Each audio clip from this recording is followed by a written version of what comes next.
भारत का एक ऐसा मंदिर जहां मृत्यु भी प्रवेश से डरती है, जहां चिता की भस्म से होती है भगवान शिव की आरती। ये मंदिर जितना पवित्र और पूज्य है, उतना ही रहस्यमय और रोमांच से भरा हुआ है। यह है उज्जैन की धरती पर स्थित महाकालेश्वर मंदिर, जहां विराजमान है काल के भी काल, महाकाल। यह मंदिर 12 ज्योतिर्लिंगों में सबसे अद्भुत और पवित्र माना जाता है। लेकिन क्या आप जानते हैं कि भारत के अधिकांश शिवलिंग उत्तरमुखी होते हैं, पर महाकालेश्वर का शिवलिंग दक्षिणमुखी है, जिसे मृत्यु का द्वार कहा जाता है। आखिर क्यों है ये ज्योतिर्लिंग इतना अलग? क्या है इसके निर्माण की रहस्यमयी कहानी? दरअसल काल का मतलब सिर्फ मृत्यु नहीं, बल्कि समय भी होता है, और यहाँ के स्वामी महाकाल मृत्यु और समय दोनों से परे हैं। लेकिन सबसे बड़ा सवाल, क्यों कोई भी मंत्री, राजा, यहाँ तक कि प्रधानमंत्री भी उज्जैन में रात बिताने से डरते हैं? क्या होगा अगर वे ठहर गए? और क्या हुआ जब मध्य प्रदेश के मुख्यमंत्री मोहन यादव ने इस परंपरा को तोड़ने की कोशिश की? इस मंदिर का सबसे बड़ा रहस्य है यहाँ हर सुबह 4 बजे होने वाली भस्म आरती।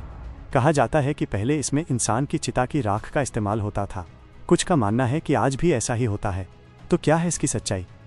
मान्यता है कि इस आरती के दर्शन मात्र से इंसान की आने वाली विपत्तियां टल जाती हैं, क्योंकि वो स्वयं महाकाल की शरण में होता है।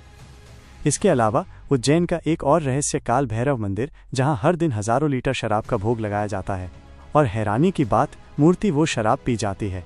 कई शोधकर्ताओं और इतिहासकारों ने इस रहस्य को सुलझाने की कोशिश की, मगर आज तक कोई नहीं जान पाया कि वो शराब जाती कहाँ है। एक बार अंग्रेजों ने इसकी सच्चाई जानने के लिए मंदिर के नीचे खुदाई शुरू की, तो उनके साथ ऐसा हुआ कि सुनकर आपके रोंगटे खड़े हो जाएंगे। तो चलिए, आज हम आपको ले चलते हैं महाकालेश्वर मंदिर के एक ऐसे सफर पर, जहां आस्था और भक्ति के साथ साथ कई ऐसे रहस्य और रोमांच हैं जो आपको हैरान कर देंगे। वीडियो को अंत तक जरूर देखें, और अगर आपको ये जानकारी अच्छी लगे तो कमेंट में जरूर लिखें, हर हर महादेव।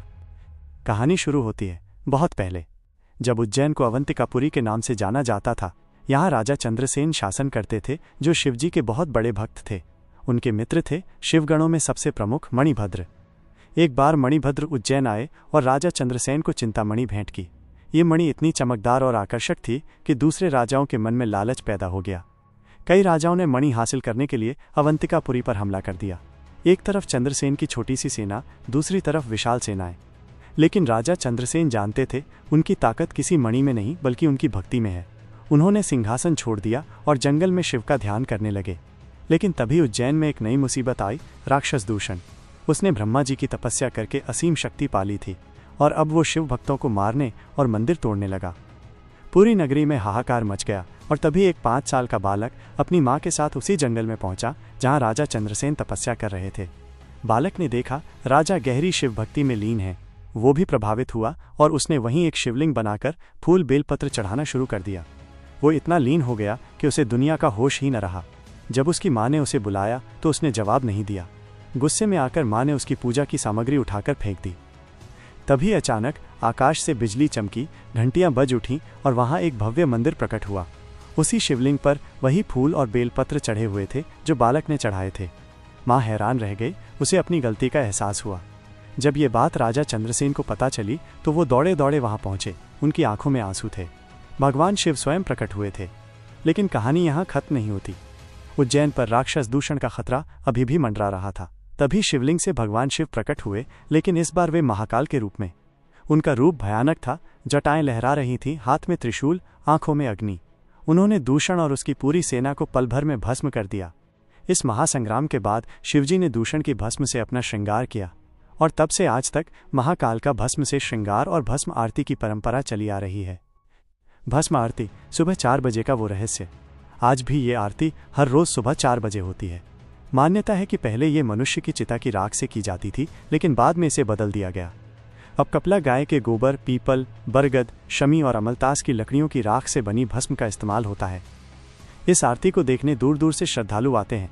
मान्यता है कि सच्चे मन से इसके दर्शन करने वाले को मृत्यु का भय नहीं सताता। एक खास बात, इस आरती को सिर्फ पुरुष ही देख सकते हैं, महिलाओं को अनुमति नहीं है।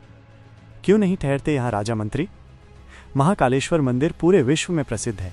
बड़े बड़े नेता, मुख्यमंत्री और प्रधानमंत्री भी यहाँ दर्शन करने आते हैं, लेकिन कोई भी यहाँ रात नहीं ठहरता। मान्यता है कि महाकाल यहाँ के असली राजा हैं, और उनके राज्य में कोई दूसरा राजा रात नहीं बिता सकता। अगर कोई ठहर गया तो उसकी सत्ता चली जाती है। ये सिर्फ कहानी नहीं, सच्चाई है। भारत के चौथे प्रधानमंत्री मोरारजी देसाई यहाँ रुके, अगले ही दिन उनकी सरकार गिर गई।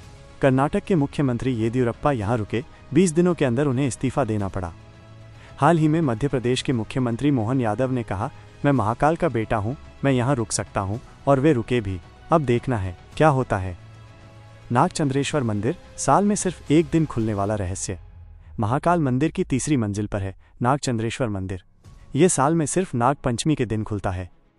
मान्यता है कि यहाँ नागराज तक्षक स्वयं विराजमान है। उनकी इच्छा थी कि उन्हें एकांत में पूजा जाए, इसलिए साल में सिर्फ एक बार दर्शन होते हैं।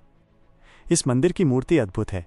इसमें भगवान शिव, माता पार्वती, गणेश जी और नागों की मूर्तियां एक साथ हैं। ऐसा दुनिया में और कहीं नहीं। जूना महाकाल, छुपा हुआ चमत्कार। महाकाल मंदिर के अंदर एक और शिवलिंग है, जूना महाकाल। कहा जाता है कि प्राचीन समय में हमलावरों से बचाने के लिए असली शिवलिंग को हटाकर यहाँ रखा गया था। बाद में इसे वापस स्थापित कर दिया गया, लेकिन जो दूसरा शिवलिंग था उसे जूना महाकाल के नाम से अलग स्थान पर स्थापित कर दिया गया। मान्यता है कि अगर आप महाकाल के दर्शन से पहले जूना महाकाल के दर्शन कर लें तो जीवन की हर बाधा स्वतः हट जाती है। काल भैरव मंदिर, जहां शराब पी जाती है मूर्ति। उज्जैन से 8 किलोमीटर दूर है काल भैरव मंदिर। यहां हर दिन हजारों लीटर शराब चढ़ाई जाती है और मूर्ति उसे पी जाती है। वैज्ञानिकों ने कैमरों, स्कैनरों से जांच की, लेकिन आज तक कोई पता नहीं लगा पाया कि शराब जाती कहाँ है। अंग्रेजों ने खुदाई की कोशिश की तो उनके साथ अनहोनी हो गई। औरंगजेब के सैनिक मंदिर तोड़ने आए तो अचानक कुत्तों के झुंड ने उन पर हमला कर दिया। ये ज्ञान यहीं समाप्त नहीं होता। अपनी आध्यात्मिक यात्रा को आगे बढ़ाने के लिए दिव्य वेदम को सब्सक्राइब करें। इसे लाइक करें, अन्य भक्तों के साथ शेयर करें, चैनल को सब्सक्राइब करें और नोटिफिकेशन बेल जरूर दबाएं ताकि आप जुड़े रहें हमारी इस दिव्य ज्ञान की यात्रा से। जय महाकाल।